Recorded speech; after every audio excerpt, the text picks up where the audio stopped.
చల్లటి అరకు వెదర్ లో chicken curry and veg pulao అద్దిరిపోయిందండి.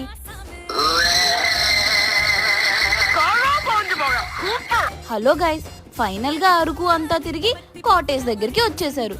చీకటి పడుతుంది కదా అని ఇంకా కుకింగ్ స్టార్ట్ చేశారు. వీడు ఫైర్ సెట్ చేస్తుంటే ఇంకొంతమంది కటింగ్స్ చేస్తున్నారు.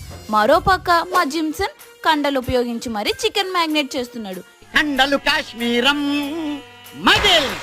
ఇంకా ఫైనల్ గా ఒక బాండీ పెట్టి మంచిగా మసాలా అండ్ ఫ్రైడ్ ఆనియన్స్ వేసి వెజ్ పులావ్ దమ్ పెట్టేశారు. ఈలోపు మ్యాగ్నేట్ చేసిన చికెన్ కూడా కుక్ చేసుకొని అలా బయట చల్లని గాలికి చిల్ అయ్యారు. వీళ్ళంతా చిన్నప్పటి నుంచి ఫ్రెండ్స్ కాబట్టి ఫన్ వేరే రేంజ్ లో ఉంది. బెస్ట్ బ్యాచ్ అంటే మా బ్యాచ్ రా. మీరు ఎప్పుడైనా ఇలా మీ ఫ్రెండ్స్ తో చిల్ అయ్యి ఉంటే కింద కామెంట్ చేసేయండి.